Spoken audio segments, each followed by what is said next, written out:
नमस्कार. छत्रपती शिवाजी महाराज आणि टिपू सुलतान याची तुलना करून त्यांना समकक्ष ठरवण्याचा जो दुर्दैवी आणि आक्षेपार्ह प्रकार काँग्रेसचे प्रदेशाध्यक्ष हर्षवर्धन सकपाळ यांनी केलाय ते केवळ ऐतिहासिक अज्ञान नाही तर महाराष्ट्राच्या अस्मितेवरती थेट घालाय. छत्रपती शिवाजी महाराजांची तुलना जबरदस्तीने धर्मांध राजवटीचं प्रतिनिधित्व करणाऱ्या टिपू सुलतानशी करणं म्हणजे इतिहासाचा अपमान आहे. काँग्रेसच्या प्रदेशाध्यक्षांनी केलेल्या या विधानाबद्दल संपूर्ण महाराष्ट्रात प्रचंड संताप व्यक्त होतोय. अशा व्यक्तीला महाराष्ट्रात राहण्याचा नैतिक अधिकार नाही.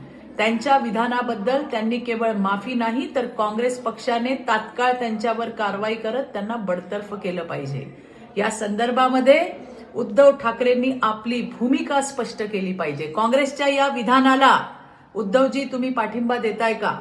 तुमच्या कथित हिंदुत्वाच्या व्याख्येत छत्रपती शिवाजी महाराजांचा अपमान बसतो का? घराच्या बाहेर या, महाराष्ट्राच्या जनतेसमोर उभे राहा आणि स्पष्ट उत्तर द्या. छत्रपती शिवाजी महाराजांबाबत तडजोड, तुलना किंवा अपमान महाराष्ट्र कदापि सहन करणार नाही. जो कोणी त्यांच्या तेजस्वी इतिहासाला धक्का देईल त्याला महाराष्ट्राची जनता योग्य जागा दाखवेल. धन्यवाद. जय हिंद, जय महाराष्ट्र.